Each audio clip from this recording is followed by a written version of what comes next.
David Raya tepis penalti, Arsenal imbangi Atalanta. Dikalahkan Monaco, kemunduran bagi Barcelona. Comeback, Atletico Madrid bungkam RB Leipzig. Florian Wirtz 2 gol, Leverkusen menang 4-0.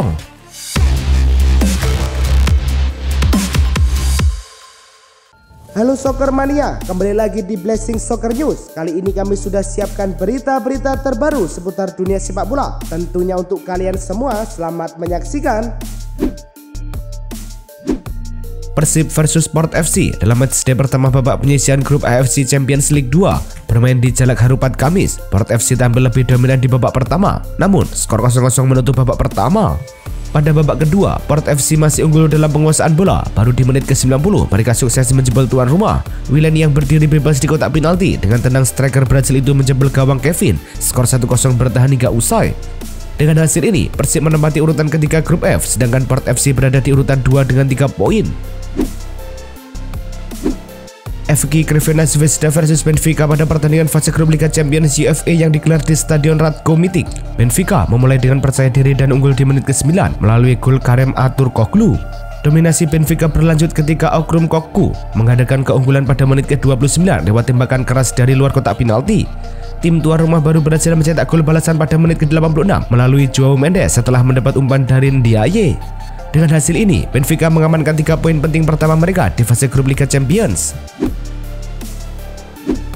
Matchday pertama Liga Champions mempertemukan Feyenoord versus Leverkusen. Duel berlangsung di De Kuip. Leverkusen membuka skor ketika laga baru berjalan 5 menit melalui Florian Wirtz. Leverkusen mengadakan keunggulan di menit ke-30. Alejandro Grimaldo mencetak gol tap-in dari assist Jeremy Frimpong. Tim tamu menambah gol pada menit ke-36. Wirtz mencetak gol keduanya dengan bola tembakan first time di kotak penalti. Leverkusen kembali mencetak gol 1 menit sebelum turun minum. Kiper Feyenoord membobol gawangnya sendiri. Dengan hasil ini, Leverkusen meraih 3 poin pertamanya dan menempati posisi ketiga klasemen. Stade Brestois memulai perjalanan mereka di Liga Champions melawan Sturm Graz di Stade Municipal de Rotterdam. Brest membuka keunggulan pada menit ke-23 melalui gol Hugo Magneti setelah serangan balik yang cepat. Sturm Graz mencoba merespon, namun ketidakberuntungan menghampiri Brest saat Edmilson Fernandes mencetak gol bunuh diri. Di babak kedua, Abdallah Sima berhasil menambah keunggulan Brest pada menit ke-55 dengan penyelesaian rapi skor menjadi 2-1. Brest mempertahankan keunggulan, memberikan mereka 3 poin penting di laga pembuka grup. Atalanta versus Arsenal tersaji di matchday pertama Liga Champions berlangsung di Gewiss Stadium. Arsenal mendominasi penguasaan bola di awal laga dan menciptakan beberapa peluang berbahaya. Ladia sebetulnya punya kesempatan untuk merobek gawang Arsenal di babak kedua, namun eksekusi penalti Matteo Retegui bisa ditepis kiper Arsenal. Gol juga tak tercipta selama babak kedua, alhasil Atalanta versus Arsenal tuntas 0-0. Hasil imbang ini menempatkan Arsenal di posisi ke-17, Atalanta tepat di bawah Arsenal dengan poin yang sama. Laga Atletico Madrid versus RB Leipzig digelar di Civitas Metropolitano. Leipzig sudah mengejutkan publik tuan rumah saat laga baru berjalan 4 menit. Benjamin Sesko membawa tim tamu unggul. Atletico menyamakan kedudukan pada menit ke-28. Umpan silang dituntaskan Griezmann dengan tendangan first time. Atletico berbalik unggul pada menit ke-90. Jose Maria Jimenez meneruskan umpan dengan sundulan untuk menjebol gawang lawan. Hasil ini mengantarkan Atletico meraih 3 poin dan menempati posisi ke-12 klasemen. Matchday pertama Liga Champions mempertemukan AS Monaco versus Barcelona. Laga berlangsung di Stade Louis Hill. Barcelona harus bermain dengan 10 pemain di menit ke-10 usai Eric Garcia diusir wasit. AS Monaco lantas membuka skor di menit ke-16. Magnez Agliouci yang berhasil membobol gawang Barcelona. Barcelona menyamakan kedudukan 12 menit kemudian, tepatnya menit ke-28. Lamine Yamal yang mencatatkan namanya di papan skor. Tim tuan rumah akhirnya mencetak gol kedua di menit ke-71. George Ilenikina membuat publik Stade Louis Hill bergemuruh. Berkat kekalahan ini, Barcelona harus rela tenggelam di posisi ke-22 klasemen. Giorgi Ilenikina telah mencatatkan namanya dalam sejarah sepak bola setelah menjadi pencetak gol termuda AS Monaco di Liga Champions pada usia 18 tahun 34 hari. Pencapaian luar biasa ini memecahkan rekor sebelumnya yang dipegang oleh Kylian Mbappe yang mencetak gol untuk AS Monaco di Liga Champions pada usia 18 tahun 63 hari pada tahun 2017.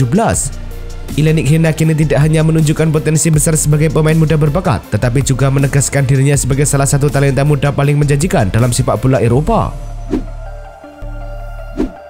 Brest berhasil mencetak sejarah dengan menjadi debutan tim Prancis pertama yang meraih kemenangan di Liga Champions pada abad ke-21. Kemenangan ini menjadi sangat istimewa, mengingat klub Prancis sebelumnya mengalami kurang beruntung dalam kompetisi bergengsi ini. Sebelum Brest, Lille mengalami kekalahan di Liga Champions pada tahun 2001, diikuti oleh Montpellier pada 2012, dan Rennes yang hanya mampu bermain imbang pada tahun 2020. Brest akhirnya memecahkan tren negatif ini dengan kemenangan penting yang memperlihatkan kualitas serta daya juang mereka di level kompetisi tertinggi Eropa. Dalam laga versus Monaco hari ini, Lamine Yamal telah tampil lebih banyak di Liga Champions pada usia 17 tahun ke bawah dibandingkan pemain lain dalam sejarah kompetisi. Prestasi ini menambah daftar rekor Yamal yang telah berhasil mencetak gol dalam 2 pertandingan berturut-turut bersama Barcelona untuk pertama kalinya dalam 57 penampilannya. Pada usia 17 tahun 68 hari, Yamal kini tercatat sebagai pencetak gol termuda kedua dalam sejarah Liga Champions, hanya kalah dari rekor yang dipegang oleh Ansu Fati yang mencetak gol pada usia 17 tahun 40 hari. Barcelona, salah satu klub sepak bola terbesar di dunia, sedang menghadapi kemerosotan performa yang signifikan di Liga Champions. Berdasarkan data terbaru, klub asal Spanyol ini telah kalah dalam 12 dari 26 pertandingan terakhirnya di kompetisi paling bergengsi di Eropa ini dengan persentase kekalahan mencapai 46,2%. Angka ini jauh lebih buruk dibandingkan dengan performa mereka sebelumnya, di mana dalam 79 pertandingan sebelumnya mereka hanya kalah 13,9% dari total pertandingan. Penurunan dramatis ini menjadi sorotan tajam bagi tim yang dulu begitu mendominasi kompetisi Eropa. David Raya, penjaga gawang Arsenal, telah menunjukkan performa luar biasa dalam menghadapi adu penalti.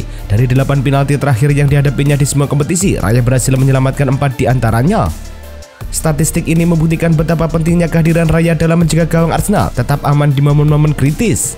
Namun, meskipun performa Raya yang gemilang, Arsenal masih menghadapi tantangan besar, terutama ketika bertandang ke Italia. Dalam 4 pertandingan tandang terakhir mereka di Liga Champions di Italia, Arsenal gagal mencetak gol. Angel Di Maria telah menempatkan dirinya di jajaran elit pemain sepak bola Eropa melalui prestasi gemilangnya di Liga Champions. Dengan 107 penampilan dan 36 assist, Di Maria mencatatkan angka yang hanya mampu dilampaui oleh 3 pemain lainnya dalam hal jumlah assist. Statistik ini menunjukkan konsistensi dan kelasnya sebagai playmaker yang selalu mampu memberikan kontribusi penting di kompetisi tertinggi Eropa. Menariknya, catatan Di Maria dalam kompetisi bergengsi ini membuatnya sejajar dengan David Beckham yang juga memiliki jumlah penampilan dan assist yang sama di Liga Champions. Pada menit kelima pertandingan, Florian Wirtz mencatatkan namanya di buku sejarah Bayer Leverkusen dengan mencetak gol tandang paling awal klub tersebut di Liga Champions. Gol tersebut tidak hanya memberi Leverkusen keunggulan cepat, tetapi juga menunjukkan kualitas pemain muda Jerman ini yang mampu tampil gemilang di pentas Eropa. Selain itu, prestasi Wirtz dalam laga debutnya di Liga Champions semakin mengukuhkan posisinya sebagai pemain muda berbakat. Ia menjadi pemain Jerman pertama yang mencetak setidaknya 2 gol dalam debutnya di kompetisi elit ini, sebuah pencapaian yang jarang terjadi.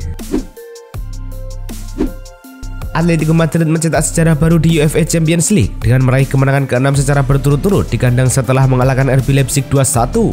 Kemenangan ini menegaskan dominasi mereka di Stadion Wanda Metropolitano, di mana mereka menunjukkan konsistensi dan kekuatan sebagai salah satu tim teratas di Eropa. Gol-gol dari skuad asuhan Diego Simeone memberikan keunggulan penting dalam kompetisi elit ini, sekaligus memperkuat status Atletico Madrid sebagai tim yang patut diperhitungkan dalam perebutan gelar juara Liga Champions musim ini. Sidang 115 kasus pelanggaran finansial Manchester City sudah dimulai sejak awal pekan ini. Pengusutan perkara di meja hijau diperkirakan tuntas paling cepat awal tahun depan. Premier League menilai Manchester City melakukan sederet pelanggaran finansial selama 2009-2018. Melansir Daily Star, Manchester City memang terancam hukuman berat apabila semua tuduhannya terbukti benar di pengadilan. Mereka bisa dikeluarkan dari Premier League dan kompetisi domestik lainnya.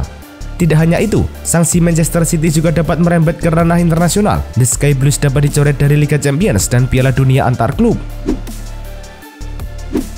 Paulo Fonseca diambang pemecatan usai AC Milan kalah 1-3 dari Liverpool di Liga Champions. Itu menjadi kekalahan kedua yang diterima Milan dalam 5 laga yang sudah mereka jalani musim ini. La Gazzetta dello Sport melaporkan bahwa Milan akan memecat Fonseca jika kembali kalah melawan rival sekota Inter Milan pada akhir pekan ini. Hal itu sudah dibahas para petinggi klub seperti Zlatan Ibrahimovic, Giovanni Moncada, dan Giorgio Furlani. Manajemen Milan disebut khawatir dengan sikap para pemain yang minim reaksi untuk berupaya menandingi Liverpool. Pertahanan yang rapuh juga disorot karena sudah kebobolan 9 gol dan baru sekali mencatatkan clean sheet. Mantan pemain Manchester United Jesse Lingard diselidiki polisi Korea. Semua gara-gara aksinya yang sedang melaju di atas sebuah skutik ia pamerkan di media sosial. Menurut Talksport, tahun ini Korea Selatan sudah memberlakukan peraturan naik skutik tanpa memiliki surat izin berkendara. Bakal didenda 100.000 won atau sekitar 1,15 juta rupiah, dan berkendara tanpa helm didenda 20.000 won atau sekitar 230.000 rupiah. Nah, Lingard terindikasi kuat melakukan pelanggaran akibat video yang dipostingnya di media sosial. Paling tidak, yang jelas terlihat adalah pesepak bola 31 tahun itu tidak memakai helm saat mengendarai skutiknya. Mantan striker Arsenal Jay Emmanuel Thomas ditahan oleh Badan Kejahatan Nasional NCI Inggris setelah petugas pasukan perbatasan menyita 2 koper berisi ganja seberat 60 kg yang diterbangkan dari Bangkok, Thailand ke Bandara Stansted, London pada 2 September. Emmanuel Thomas didakwa menyelundupkan narkotika golongan B dan diwajibkan hadir di persidangan Carlisle pada Kamis 19 September waktu setempat usai ditahan polisi. NCI juga telah menangkap dan mendakwa 2 wanita sebagai bagian dari penyelidikan. La Liga Spanyol menjalin kerjasama dengan exchange mata uang kripto dan perusahaan Web3, Bitget. Ini merupakan langkah strategis menghadapi futuristik olahraga sepak bola dengan kripto. Kolaborasi antara Bitget dan La Liga bertujuan untuk mengeksplorasi titik temu antara mata uang kripto dan olahraga dengan menargetkan adopsi teknologi kripto dan Web3 di pasar negara berkembang. Kemitraan ini memperkuat pengaruh Bitget yang terus berkembang dan menyoroti evolusi La Liga dalam mengintegrasikan kripto dalam industri olahraga sepak bola. Setelah setahun melakoni karir di Brentford B, Romeo Beckham akhirnya memutuskan untuk pensiun. Dilansir dari Sportscheda, ia memilih untuk mengambil karir lain. Romeo lebih memilih untuk berkarir di dunia fashion seperti ibunya, Victoria Beckham. Sebelumnya, Romeo memang sempat menjadi model cover majalah Elle Umo Vogue pada 2021. Kini, bahkan ia bekerja sebagai model brand fashion kenamaan, Yves Saint Laurent. Romeo akan fokus untuk menjadi model dan meninggalkan dunia sepak bola yang sudah membesarkan nama ayahnya. Badan Sepak Bola Dunia, FIFA telah mengumumkan ranking negara-negara peserta mereka untuk edisi September 2024. Ada peningkatan peringkat bagi timnas Indonesia. Di ranking FIFA edisi September 2024 ini, timnas Indonesia naik 4 peringkat. Timnas Indonesia awalnya berada di peringkat 133, namun di ranking kali ini skuad Garuda melesat ke peringkat 129. Kenaikan 4 peringkat ini disebabkan timnas Indonesia mampu menahan imbang Arab Saudi dan Australia di ajang kualifikasi Piala Dunia 2026 zona Asia. Negara tetangga Thailand mencapai milestone apik di September 2024 ini. Thailand semula berada di peringkat 101 ranking FIFA edisi Agustus, namun di edisi terbaru ini mereka naik 1 peringkat ke peringkat 100. Sementara tim kuat ASEAN lainnya, Vietnam harus mengalami penurunan peringkat di ranking FIFA September 2024 ini. Vietnam semula berada di peringkat 115, namun mereka turun ke peringkat 116 di ranking kali ini. Sementara rival Indonesia, Malaysia juga mengalami peningkatan ranking FIFA. Malaysia naik 2 peringkat ke peringkat 132 dari peringkat 134. Timnas Indonesia terus merangkak naik pada peringkat FIFA.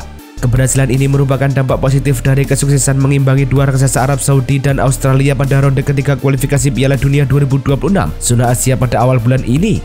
Meski begitu, Ketua Umum PSSI Erick Thohir menegaskan pihaknya belum puas. Dia meminta timnas Indonesia terus berjuang demi mewujudkan ambisi besar bersama, yakni menembus 100 besar.